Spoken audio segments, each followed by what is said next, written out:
Gracias de verdad por estar aquí. Vamos a seguir entonces. Ya casi cerramos la jornada del día de hoy, pero antes le vamos a dar la bienvenida a nuestro último invitado, Nicolas Dawson. So Nicolas Dawson qualified as primary school teacher and started teaching in 1967. From 1968 to 79, he taught English in Britain, Libya, and Italy. He was an international teacher trainer for Pearson Education from 1979 until 2013 and worked in more than 60 different countries around the world. His major interest is in learning theory. So, Professor Nicolas, the floor is all yours. Thank you for being here. Thank you very much. I don't know if you noticed, but in the tie that I was wearing in that photograph, it has a jigsaw puzzle of different colors connected together. And I always wear that tie when I am working with primary school teachers, because I think that children learn by making connections in the way that jigsaws go together and make connections. But that's not the topic of my talk. The topic of my talk is listening, the primary learning skill. Now, if we move to the next slide, we know the four basic skills: listening, reading, speaking, and writing. We have, of course, listening and reading, the two receptive skills, and speaking and writing, the two productive skills.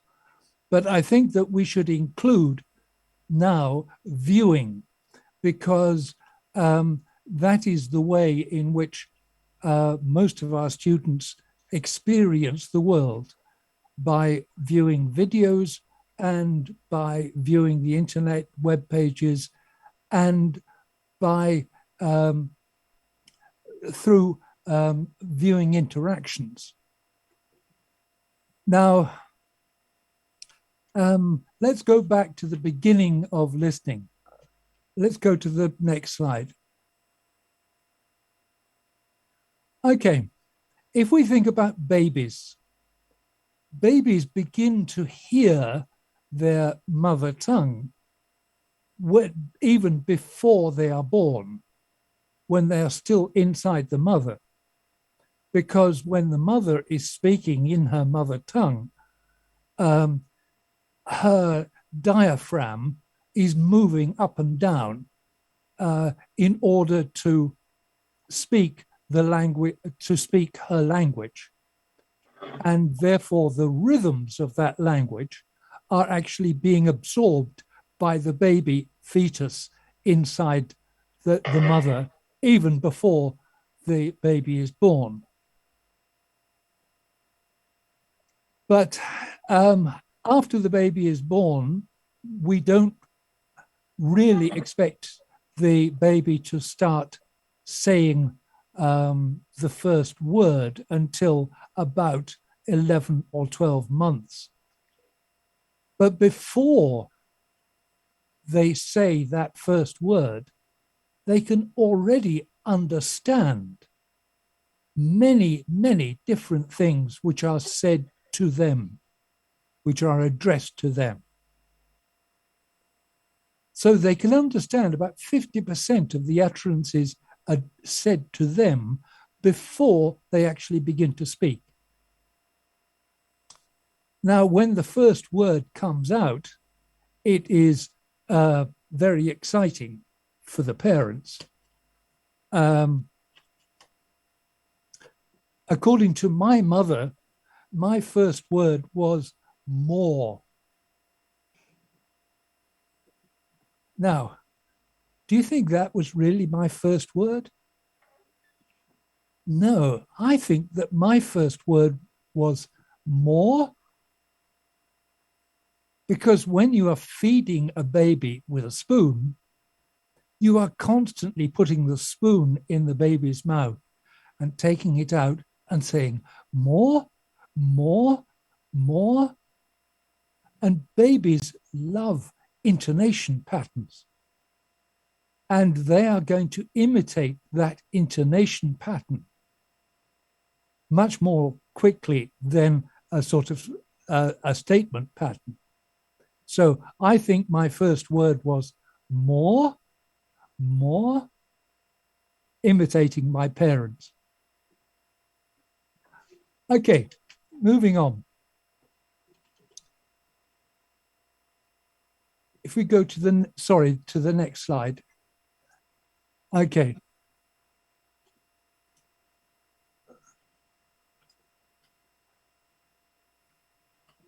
Yeah, sorry. I just repeat this.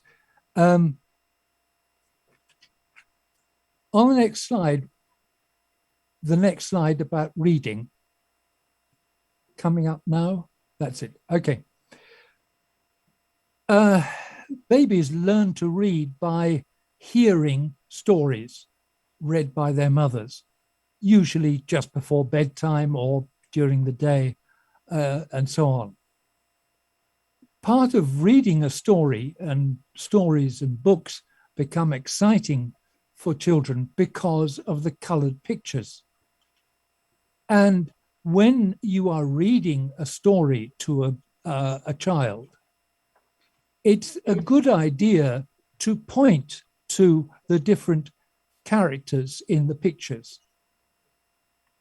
And perhaps as the baby gets a bit older, to point to the word on the page where the name of that character is listed in the text.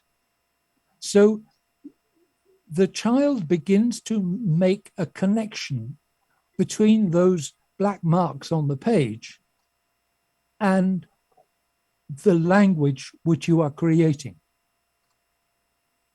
They begin to discover that books are full of voices, of different voices, and of adventures.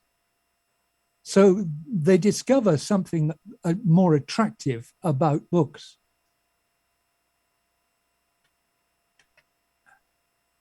So if we move to the next slide.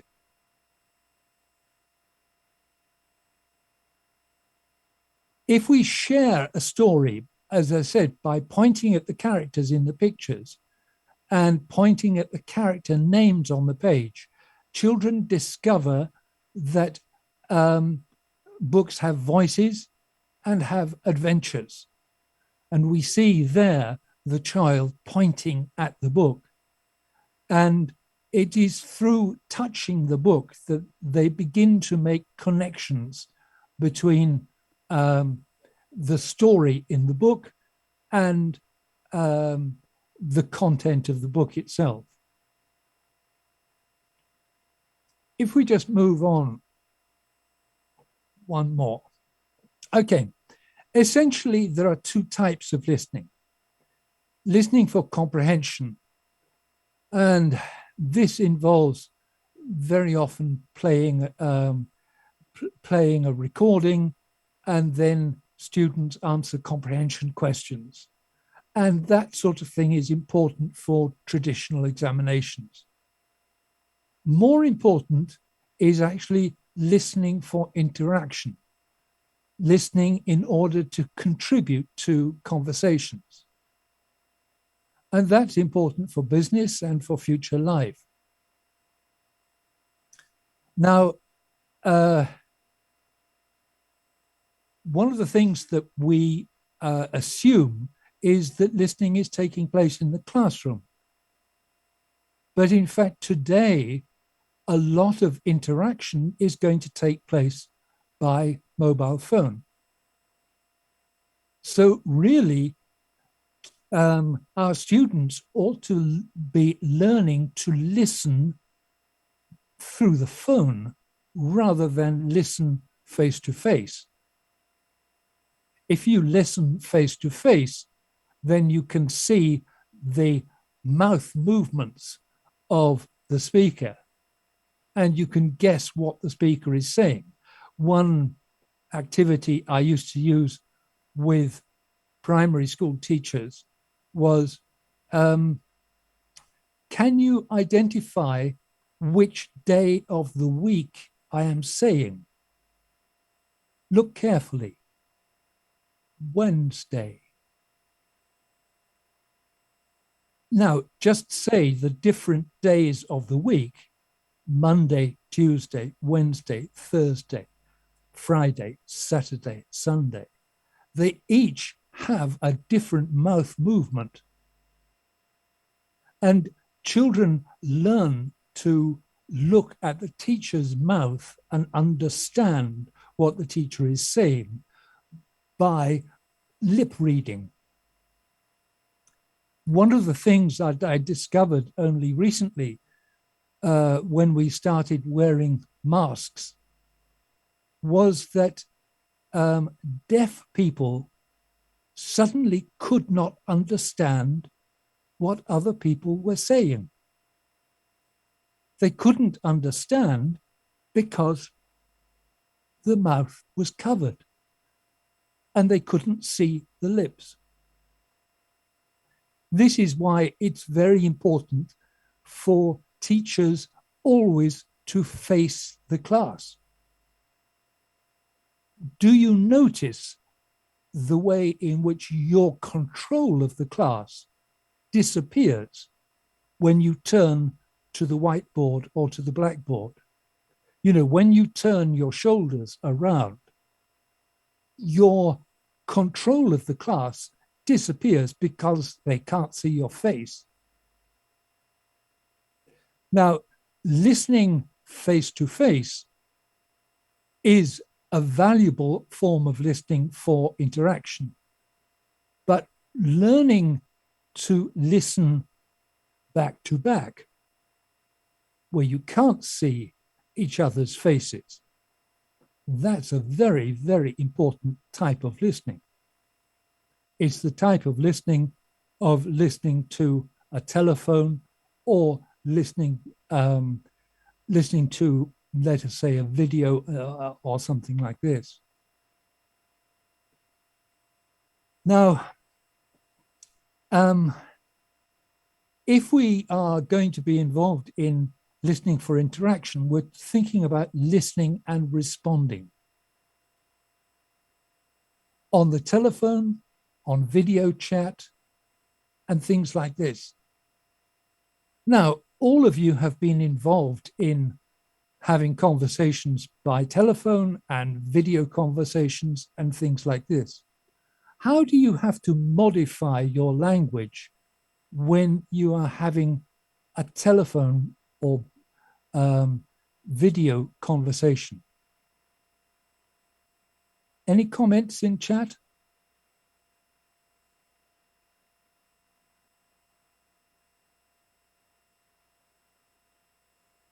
No, nothing. Nothing's coming up. Okay. Many years ago, in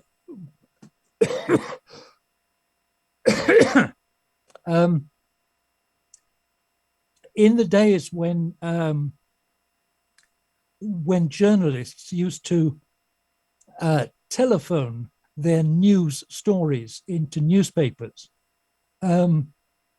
in a form of dictation, there would be somebody in the office who would be writing down what they were saying. And this created one of the worst mistakes ever published in a newspaper. It was published in a newspaper in Dawson City in Canada. The headline of the newspaper said that 30,000 pigs were floating down the river, the Dawson River. 30,000 pigs were floating down the river. When they contacted the journalist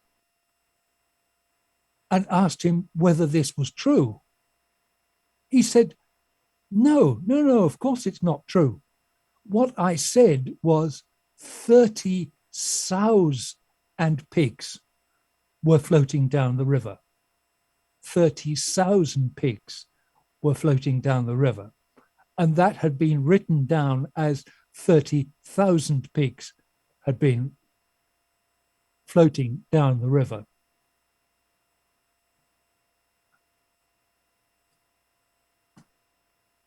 If we think about listening for comprehension, with listening, if one is writing materials for comprehension, the main rule for all teachers is control the language and control the task. That is to say, simple language in what you are writing, and also simple activities in terms of the task. If we think about a true-false task, a true-false task is very easy because the students have only two options to choose from. A slightly more difficult version of this is correction, where you read out a sentence which is related to the listening text that they have listened to, which contains mistakes. The students then have to try to correct the mistake. Now, you have given them most of the sentence, so they don't have to create that. All they have to do is to correct the information in the sentence, in their reply. If you write comprehension questions which begin who, where, why, how, and so on, these are going to be very difficult questions because the students have to construct sentence answers to these questions.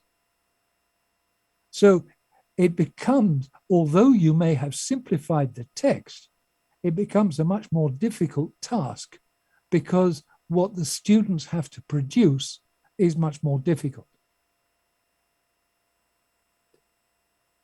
Now, another way of doing this, here we are thinking about very young children to start off with, is answering questions, simply demonstrating your understanding through a physical activity.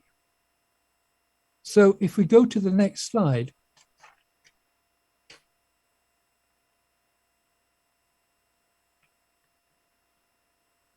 sorry, the next slide after that.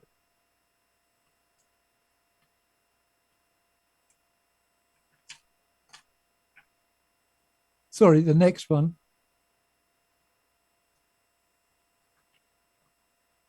This one, yeah.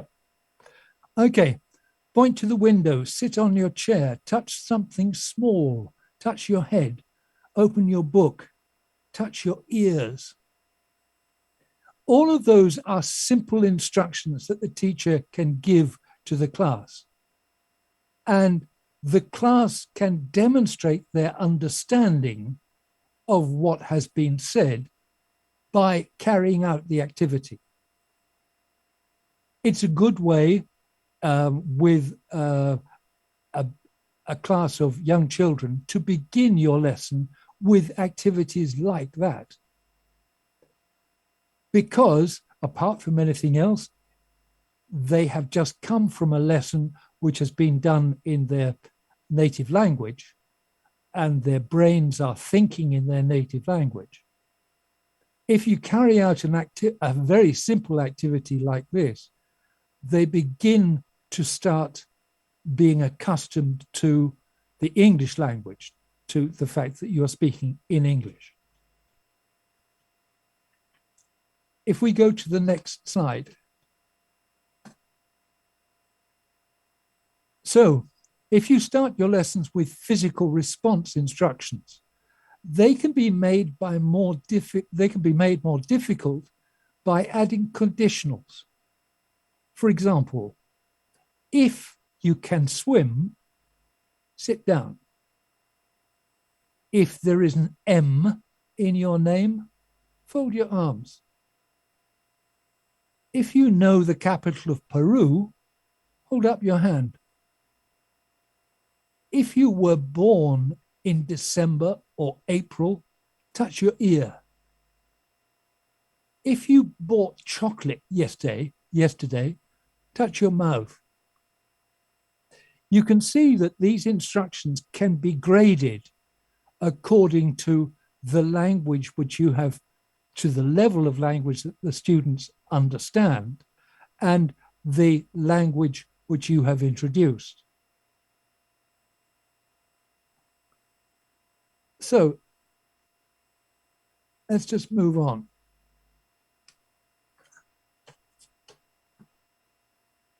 Dictation is a very old-fashioned type of task, but dictation can be varied in many different ways. For example, you can be reading a short text to the students, and you have written on the board a list of words which the students have copied down. They will tick off the words as they hear them.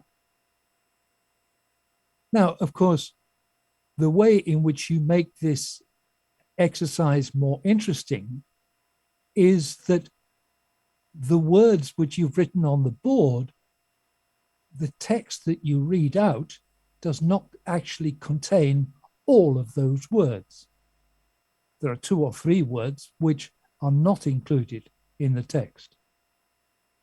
So the student who has just gone through it very quickly and ticked all of the words is not going to be very successful in that task.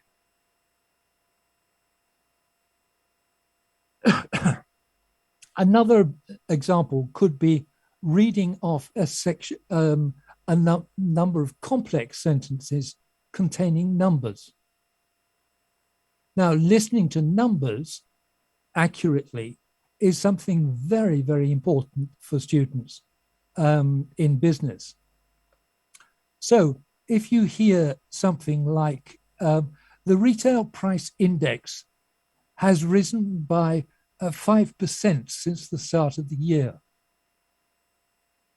Now, you wouldn't expect students to be able to understand that sentence, but if they only have to write down the number, then they have to identify 5% and write that down. Another thing you can do is to give the students the words of a song in jumbled order. And students have to write them down in the correct order. So, yesterday, far my troubles seemed all away. I think you can identify the song.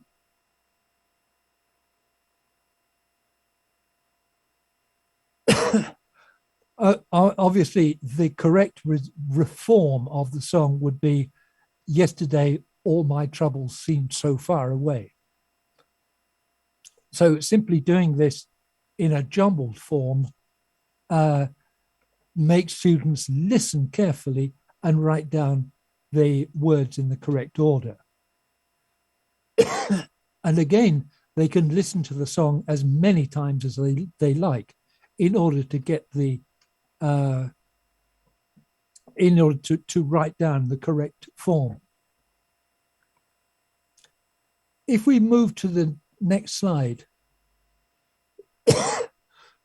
if you want to help with dictation, if you give them the first letter of, let us say, the missing word in a sentence, the first letter is a suggestion for a word.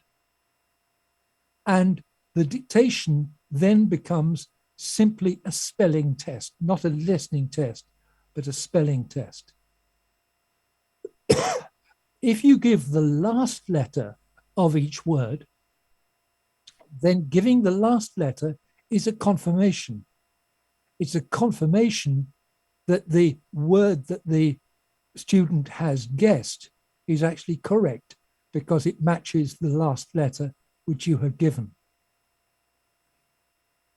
I don't know what happened during the pandemic in Venezuela, but did you have schools closed? Were schools closed during the pandemic? Yes, they were. Yeah. And did teachers have to give lessons by video? Yes, some of them, yes, they had digital connection to do so, yeah. It's very, very difficult to teach by video. And it's very, very difficult for students to learn by video, by the video lesson, which is actually coming to them on screen. This involves very complex forms of listening. When two people are in different places, one of the problems is here and there. What's the meaning of here and there when you're in two different places? And in a recorded conversation, if we think about letter write, think about ancient recordings, or we think about letters. If you read a letter, the reader of the letter and the writer of the letter are in different places and in different times. So how do they make this connection? And this is why I think it's tremendously important in as far as listening is concerned, that although face-to-face listening in the classroom is tremendously important, and the type of presentations that we've seen in the previous presentations of students doing presentations in the classroom, that sort of thing is tremendously important. Learning to listen to each other and to watch the way in which the mouth is working in order to understand what is being said.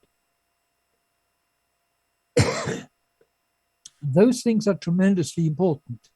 But at the same time as we are teaching them, we should also teach these telephone skills, the skills of communicating when you cannot see the other person.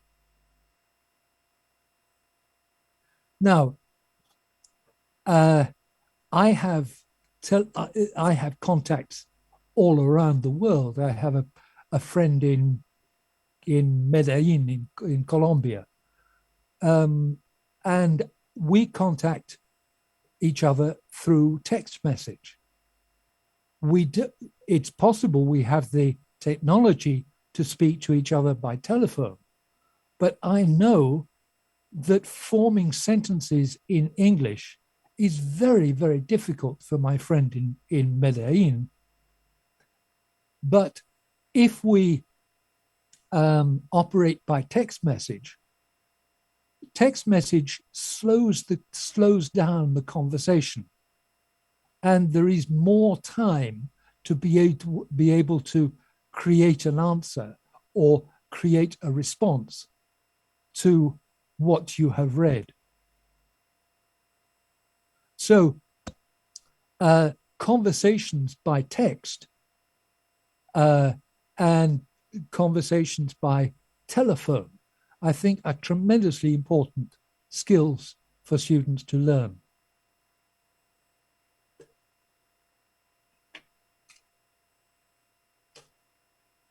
Okay, if we just go to the end, to the things that you have to remember. Physical response, graded instructions made suitable for all ages and language levels. Now, graded response activities, I have done these with adults as well. And it's quite fun because adults treat it as a game and children treat it as a game. And of course, it is a game, but they are demonstrating their comprehension through their physical activities. And with dictation, remember that dictation is not just for spelling. It's also for listening. So remember the trick about the first letter being a suggestion and the last letter being a confirmation. Okay. Any questions?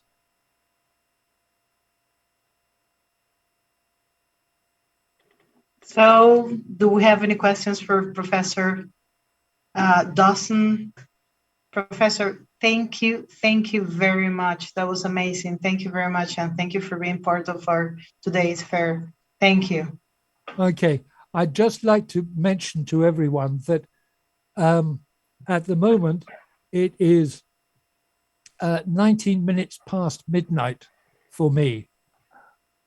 So it's been quite an effort to make this, to do this plenary for you. But anyway, thank you very much. We really appreciate it, Nick. Thanks a lot. Okay, thank you. Thank you. Okay, best wishes for the rest of the conference. Thank you. Bueno, muchísimas gracias. Antes de que se retiren, les voy a pedir, por favor, si pueden acercarse a nuestro chat y hacer clic en el link que les vamos a colocar para una encuesta. Les agradezco muchísimo si hacen clic en el link y responden las preguntas ahí. Está en el chat ahorita, lo pueden ver en el chat. Les recordamos también que pueden visitarnos en nuestra nueva dirección del Centro Plaza, Torre C, piso 14, oficinas A y B de Los Palos Grandes, aquí en la ciudad de Caracas. Y bueno, finalmente agradecerles a todos por su participación. Así damos por terminada la jornada de este día.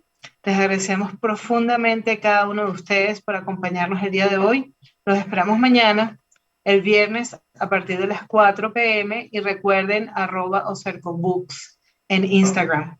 Gracias.